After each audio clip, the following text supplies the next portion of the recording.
Wartawan majalah Tempo yang juga host podcast Bocor Alus Politik, Francisca Kristi Rosana alias Cica, mendapatkan teror dari orang yang tidak dikenal dengan cara mengirim paket kepala babi ke kantor Tempo kawasan Palmerah, Jakarta. Diduga kiriman ini terkait dengan konten podcast Bocor Alus Politik maupun majalah Tempo yang kritis terhadap pemerintah. Teror terhadap Tempo tidak berhenti di situ, sebab beberapa hari kemudian Tempo kembali mendapatkan kiriman teror berupa bangkai tikus yang kepalanya sudah terpenggal. Ini jelas merupakan teror bukan hanya kepada wartawan yang bersangkutan, tapi juga kepada institusi Tempo dan secara umum teror terhadap suara kritis masyarakat. Di sisi lain, Kepala Kantor Komunikasi Kepresidenan Hasan Nasbi ketika dimintai tanggapannya justru merespon dengan cara tidak simpatik dengan mengatakan sudah dimasak saja. Pernyataan sinikal itu seperti negara memberi angin pada teror terhadap warga negara. Inikah awal bagi fase pembungkaman yang lebih serius? Simak ulasannya sesaat lagi.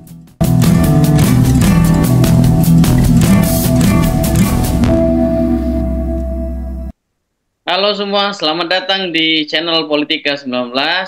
Saya Lili Hasan.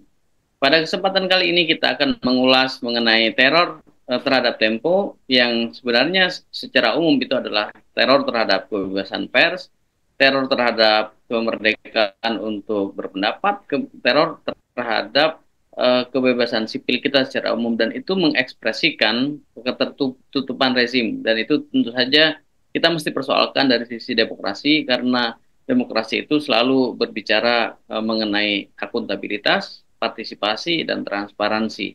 Sehingga teror semacam itu bermasalah dan problematik dari sisi demokrasi, dan itu gejala awal dari tanda-tanda ketertutupan rezim pemerintah yang sedang berkuasa, dan itu menurut saya mesti kita respons bersama-sama. Teror terhadap kebebasan pers ini kita coba maknai dari sisi etimologis, terminologis, dan epistemologis. Pertama, tentu saja kalau kita cek dari sisi konseptual, teror itu sendiri kan tujuan paling utamanya adalah untuk melahirkan ketakutan. Jadi ketakutan itu yang disasar, sehingga tidak terlalu penting sesungguhnya pada konteks ini siapa pelakunya, apakah itu negara atau apakah itu aktor non-negara, itu tidak terlalu penting dalam konteks ini. Tapi teror terhadap kebebasan pers itu mesti kita cermati karena dia melahirkan ketakutan kepada kita semua. Pertanyaannya kemudian, apakah kita ini akan takut atau tidak untuk tetap mengekspresikan pandangan-pandangan kita, pemberitaan-pemberitaan kita dalam konteks pers gitu atau tidak. Jadi itu tantangan sungguhnya. Tapi kalau kita cek bagaimana sebenarnya genealogi dari teror itu, bagaimana ketakutan itu diciptakan untuk kemudian mengintimidasi, menakut-nakuti, membungkam suara-suara kritis di luar pemerintahan, itu bukan kali ini saja saya kira, karena pada masa Orde Baru juga direkam ya oleh kita semua bahwa ada begitu banyak kekerasan terhadap pers, ada begitu banyak intimidasi. Apa yang terjadi pada Udin misalnya, itu salah satu cara bagaimana rezim itu membungkam. Kemudian ada di masa lalu teror dalam bentuk misalnya pengiriman kepala manusia ya ke misalnya Suara Media, Suara Indonesia pada masa itu sebenarnya melahirkan ketakutan, dan itu niat awalnya atau intensi politik awalnya adalah untuk membungkam sungguhnya. Ketika suara-suara kritis itu dibungkam, pasti ada sesuatu yang ingin disembunyikan. Teror terhadap kebebasan pers, dan itu juga bersamaan dengan teror terhadap kebebasan sipil, kemerdekaan untuk mengembangkan pendapat, itu salah satu indikasi kuat bahwa sesungguhnya ada hal yang ingin ditutupi oleh rezim pemerintahan yang sedang berkuasa.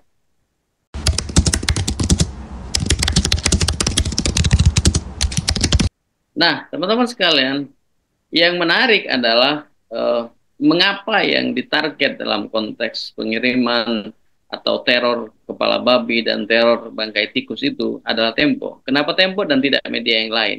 Ini penting untuk kita telusuri dari sisi kesejarahan. Kalau kita lihat bagaimana sejarah Tempo itu selalu berdiri tegak di hadapan rezim yang berkuasa, itu saya kira kita akan menilik bagaimana fakta pada masa Orde Baru Tempo itu sudah pernah dibredel. Karena apa? Ya karena mereka kritis. Mereka Tempo dalam konteks ini adalah media yang tidak gampang untuk melakukan trade off, tidak gampang diintervensi, tidak gampang dibungkam, sehingga setiap upaya untuk melakukan pembungkaman pada kebijakan redaksional mereka tidak terlalu terpengaruh gitu. Cerita bagaimana Tempo itu dibredel karena terlalu kritis, termasuk kepada Partai Golkar waktu itu ya, dan itu melahirkan Bredel tahun 1982, itu cerita awal tentang bagaimana Tempo itu di Bredel dan kemudian itu mengindikasikan bahwa dia kritis terhadap pemerintah dan tidak gampang diintervensi.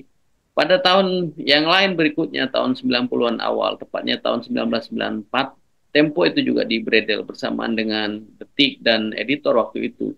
Apa masalahnya? Masalahnya karena Tempo dengan sangat berani melakukan peliputan, menurunkan reportase, menulis tentang dugaan korupsi yang dilakukan oleh Menristek waktu itu, B.J. Habibie ya, terkait dengan pembelian 39 kapal perang ex Jerman Timur, ex Perang Dunia Kedua, dan itu melahirkan kegelisahan luar biasa pada rezim yang established pada waktu itu, yaitu Orde Baru, dan itu melahirkan kemudian pemberdelan terhadap majalah Tempo. Jadi kalau Tempo sekarang disasar, itu saya kira berkaitan juga dengan aspek kesejarahan bahwa Tempo tidak mudah intervensi, Tempo kebijakan redaksionalnya itu tidak mudah melakukan trade off dengan rezim, dia tidak bisa diajak untuk berkompromi dan dia selalu berkata tentang apa yang benar dan itu penting untuk kemudian menjaga kewarasan kita sebagai publik. Pada bagian itu tentu saja rezim itu pasti gerah, pasti terganggu dengan kritisme yang ditampilkan oleh Tempo sebagai institusi pers.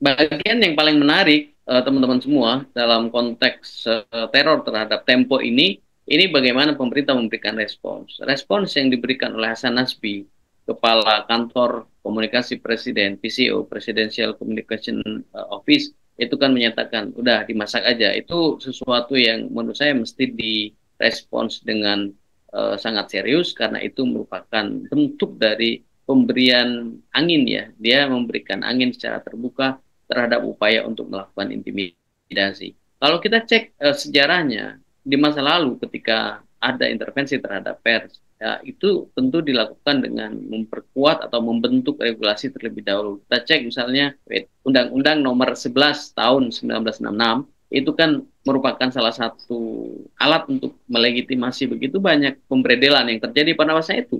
Salah satunya yang mengenai Tempo yang tadi sudah saya ulas ya. Dan itu menunjukkan bahwa regulasi adalah salah satu instrumen yang kemudian dimanfaatkan.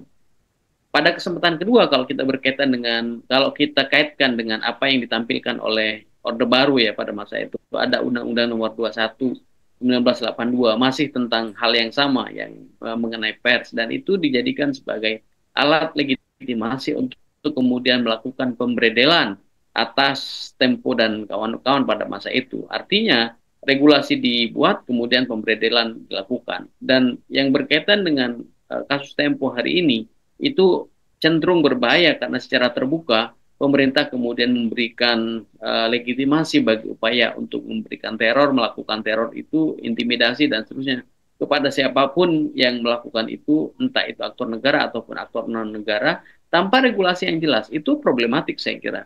Kalau kemudian pada tanggal 22 siang itu kemudian Hasan Nasbi misalnya melakukan klarifikasi dengan mengatakan bahwa ucapan udah dimasak aja itu adalah ucapan Cica, sang jurnalis yang mendapatkan teror itu sesuatu yang menurut saya klarifikasi yang tidak bisa dibenarkan, dan itu menunjukkan bahwa memang pemerintah ini tidak memiliki keberpihakan.